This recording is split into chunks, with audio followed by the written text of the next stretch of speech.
amis, c'est le professeur Boubis Monsika. Je suis devant vous pour le cours de mathématiques 5e scientifique. Chers amis, la fois passée, nous nous sommes arrêtés au niveau de la parité. Nous avons parlé de la parité d'une fonction. Et nous avons vu qu'une fonction pouvait être paire ou impair. Une fonction aussi pouvait être ni paire ni impair. Donc nous avons le temps de parler de ça et travailler quelques questions. Nous allons avancer avec notre cours. Aujourd'hui, nous allons parler du domaine de définition. Et dans le domaine de définition, nous allons développer deux grands points. Nous allons parler du domaine de définition d'une fonction polynôme et puis le domaine de définition d'une fonction rationnelle. Alors, avant d'entrer en profondeur, j'aimerais qu'on puisse revenir un peu sur la définition du domaine de définition. Dans les classes de secondaire, vous avez parlé des relations entre deux ensembles. Lorsque nous avons une relation entre un ensemble A et un ensemble B, dans la relation, on peut remarquer qu'il y a des antécédents qui ont des images, on peut retrouver aussi des antécédents qui n'ont pas d'image. Lorsqu'on considère l'ensemble de tous les antécédents qui ont une image dans l'ensemble d'arrivée, cet ensemble des antécédents forment ce qu'on appelle le domaine de définition d'une fonction.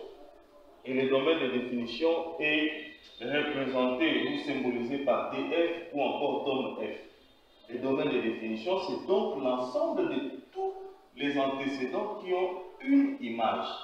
Et les antécédents qui n'ont pas d'image ne se retrouvent pas dans le domaine de définition. Raison pour laquelle nous allons dire que le domaine de définition d'une fonction est l'ensemble des éléments de R ayant une et une seule image par la fonction f. Donc, dans le domaine de définition, on ne retrouve que les éléments qui n'ont qu'une et une seule image. Donc, le domaine de définition, ce n'est qu'un ensemble, un sous-ensemble de R qui contient tous les éléments qui ont une image par la fonction qui est donnée. En d'autres termes, nous disons que c'est l'ensemble de toutes les valeurs pour lesquelles la fonction est définie ou a un sens dans l'ensemble R. Donc, ça, c'est une autre définition qu'on donne au domaine de définition. Alors, nous allons prendre ici un exemple. Lorsqu'on me donne la fonction f de x égale à 1 sur x, cette fonction est définie dans R. Cela veut dire que l'ensemble de départ, c'est l'ensemble R, et l'ensemble d'arrivée aussi, c'est l'ensemble R. Si nous cherchons l'image du nombre 1, c'est-à-dire f de 1, mathématiquement l'image du nombre 1, c'est f de 1. Pour avoir l'image de 1, nous allons remplacer dans la fonction x par 1. Nous aurons 1 divisé par 1, ceci donne 1. Cela veut dire que si nous avons 1 là-bas, dans l'ensemble de départ, son image sera le nombre 1. Nous pouvons prendre le nombre 2, si nous remplaçons x par 2, nous aurons 1 demi. Donc l'image de 2, c'est 1 demi. Alors, j'aimerais vous poser une question. Quel nombre n'aura pas d'image par la fonction f? Si vous remplacez x par ce nombre-là, vous trouvez une expression qui n'a pas de sens. Comme nous avons dit ici, n'a pas de sens dans R. Quel nombre ne donne pas de sens à l'expression 1 sur x? Eh bien, vous allez remarquer que si vous remplacez x par n'importe quel nombre, vous allez toujours trouver une expression qui aura un sens dans R. Mais si nous remplaçons par contre x par 0, c'est-à-dire nous calculons f de 0, nous aurons 1 sur 0, et 1 sur 0 donne l'infini.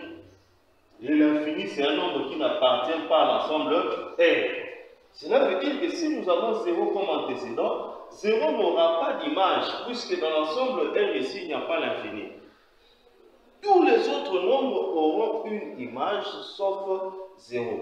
Alors nous allons dire que ce nombre-ci ne peut pas faire partie du domaine de définition. Tous les autres nombres qui restent de R auront une image et forment alors le domaine de définition. Donc en conclusion, nous allons dire que la fonction f qu'on nous a donnée ici, c'est une fonction dont le domaine de définition sera l'ensemble R sauf l'élément 0. Donc nous allons dire que c'est l'ensemble R moins l'élément 0.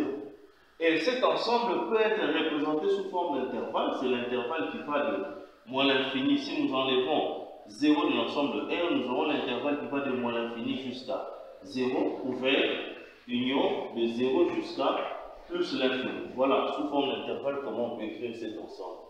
Donc voilà, ici pour la fonction f de x, pour tous les nombres de R, la fonction ici est définie ou a un sens dans R, sauf seulement pour les nombres 0.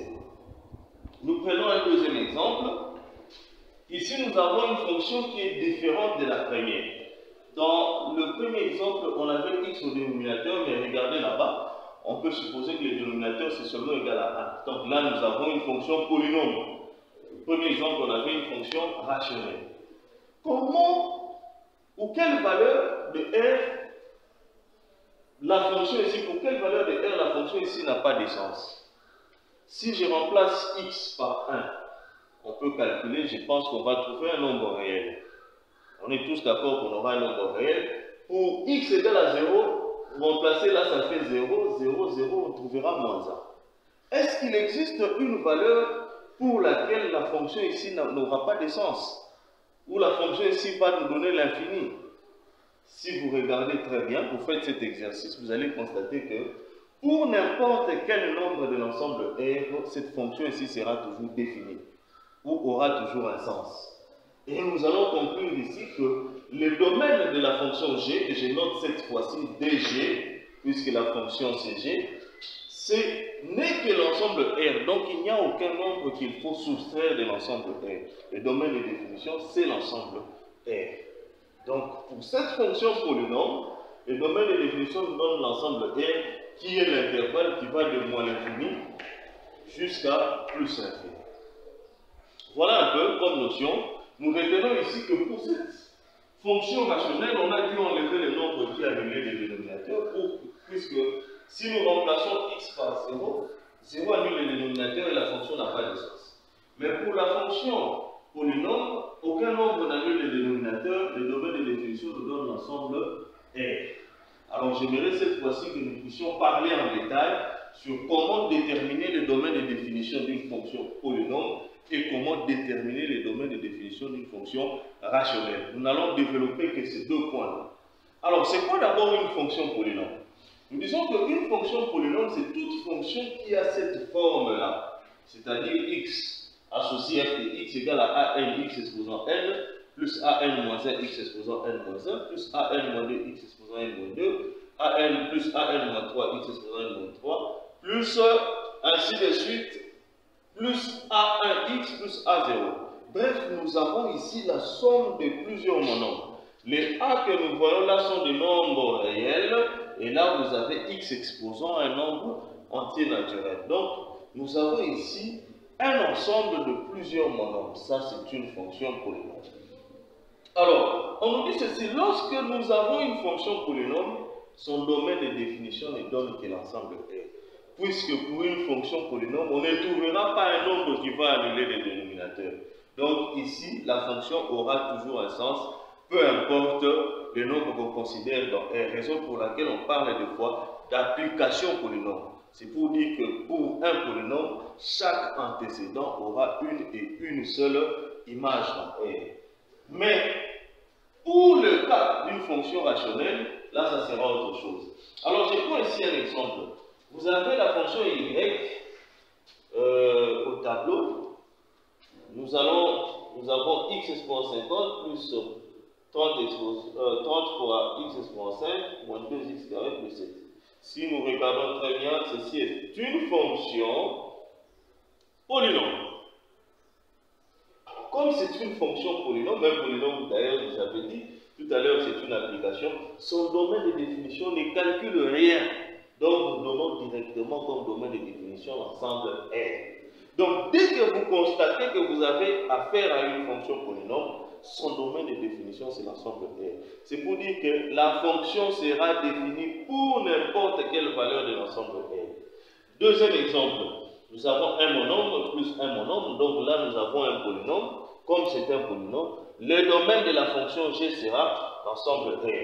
D'ailleurs, là, il faut noter dg, quand la fonction c'est c'est G, là-bas nous notons DG pour dire domaine de définition de la fonction G. La même chose ici, au lieu de noter comme ça, nous pouvons noter directement DH, parce que par abus d'écriture, nous utilisons toujours DF pour dire domaine de définition, parce que nous avons l'habitude de noter les fonctions par F de X, mais quand c'est H, nous mettons DH. Alors, regardons là-bas, ici nous avons un monôme. Un monôme aussi est un polynôme, c'est un cas particulier. Donc son domaine de définition va donner aussi l'ensemble R, l'intervalle qui va de moins l'infini à plus l'infini. Voilà un peu comment déterminer le domaine de définition d'une fonction polynôme. C'est l'ensemble R, à condition de bien identifier votre fonction et de déduire que c'est un polynôme. Alors, nous passons au deuxième point où nous parlons du domaine de définition d'une fonction rationnelle. Une fonction rationnelle d'une manière simple. Si nous devons définir une fonction rationnelle d'une manière simple, nous allons dire que c'est le quotient de deux polynômes. Nous avons un polynôme divisé par un autre polynôme. C'est le quotient des deux polynômes. Voilà un peu là. Et ça, c'est la forme qu'on a donnée. Comment faire alors pour déterminer le domaine de définition d'une fonction polynôme? Pour déterminer d'une fonction rationnelle plutôt, pour déterminer son domaine de définition, nous disons que ce n'est que l'ensemble R moins des x appartenant à R tel que x annule le dénominateur.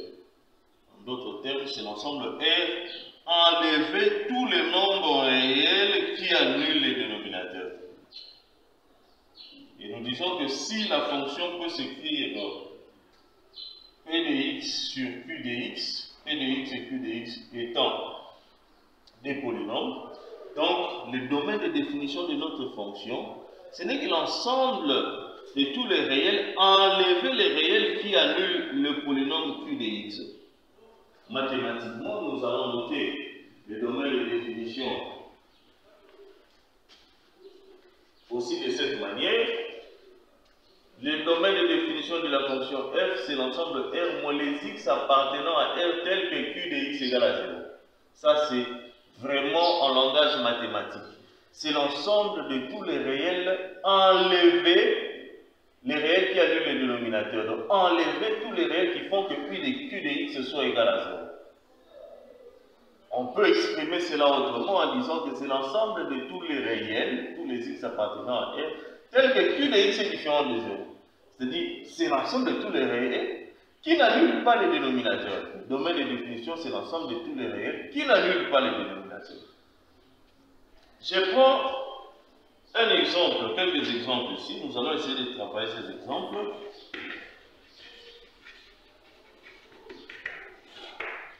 On me demande de trouver ou de déterminer le domaine de définition de ces deux fonctions. La première fonction, c'est x plus 2 divisé par 3x moins 2. Quel est son domaine de définition? Le principe nous dit ceci. Si nous avons une fonction polynôme, son domaine de définition, c'est l'ensemble de R. Mais si nous avons une fonction rationnelle, on enlève des R le nombre qui annule les dénominateurs. Alors, ce que nous avons au tableau, c'est quel type de fonction? Polynôme ou rationnel? Oui, nous allons remarquer que ce sont des fonctions rationnelles. Alors, comme ce sont des fonctions rationnelles, je vais enlever des R les nombres qui annulent les dénominateurs. Pour le premier exemple, pour trouver le nombre qui annule les dénominateurs, nous posons 3x moins 2, qui est le dénominateur, égal à 0. Et si nous tirons la valeur de x, nous allons trouver 2 tiers. Donc, x égale à 2 tiers, c'est un nombre qui annule le polynôme ou le binôme ici, 3x moins 2. Alors, nous devons enlever ces nombres ici de l'ensemble R pour avoir le domaine de définition. Donc, le domaine de définition, c'est R moins le nombre de tiers. Alors, s'il faut enlever 2 tiers de l'ensemble R, c'est l'intervalle qui va de moins l'infini à plus l'infini. 2 tiers, un nombre qu'on peut retrouver sur notre axe des réels. Si on l'enlève ou on l'enlève, nous allons avoir seulement ces nombres ici qui vont rester. Donc, nous avons les nombres là et là, sauf ce nombre ici. Sous forme d'intervalle, c'est donc l'intervalle allant de moins l'infini jusqu'à 2 tiers. Ouvert, puisque nous avons enlevé 2 tiers, union l'intervalle qui va de 2 tiers jusqu'à plus l'infini. Voilà ce que nous trouvons comme réponse. Alors, on va faire la même. Alors, pour le deuxième exemple, nous constatons que c'est une fonction rationnelle et ici le numérateur ne nous intéresse pas. Ce qui va nous intéresser, c'est seulement le dénominateur, puisqu'on doit enlever des R le nombre qui annule le dénominateur. Donc ici nous posons x carré moins 4x égale à 0. Voilà, c'est une équation du second degré, mais avec le terme indépendant qui est nul. Donc on peut résoudre par factorisation. Mettons x en évidence, on aura x moins 4 égale à 0. Équation produit, on trouve x égale à 0, l'autre x moins 4 égale à 0. Et ceci nous donne x égale à 4. Là, je trouve deux valeurs. Nous avons 0 et 4, de nombres qui annulent les dénominateurs. Alors, ce sont des nombres que nous devons enlever de l'ensemble R pour avoir le domaine de définition. Donc, le domaine de définition pour nous sera l'ensemble R moins ces deux nombres-là, 0 et 4. Et il est toujours préférable d'écrire le domaine de définition sous forme d'intervalle. Alors, nous allons prendre notre axe de réel. Alors, je vais placer les deux nombres suivant l'ordre croissant. Le plus petit, c'est 0. Et nous avons 4. Et il faut enlever ces deux nombres. Donc, nous aurons un intervalle là et là. Donc, le domaine de définition ici peut s'écrire comme étant l'intervalle allant de moins l'infini à 0, union l'intervalle allant de 0 à 4, ouvert toujours, union, ouvert les 4 jusqu'à plus l'infini. Voilà, c'est mieux d'écrire notre domaine de définition sous forme d'intervalle. Voilà, nous avons fini avec les deux points. La fois prochaine, nous allons développer, continuer avec les autres cas de fonctions. Alors, je vais donner un travail que vous allez faire à la maison. Wow. Voici les questions du devoir. Nous avons 4 questions. On demande de déterminer les domaines de définition de chacune des fonctions suivantes. Voilà, nous avons 4 sous-questions. Vous allez travailler à la maison et vous allez envoyer la résolution sur WhatsApp. Mon numéro WhatsApp est le 082 122 0 838.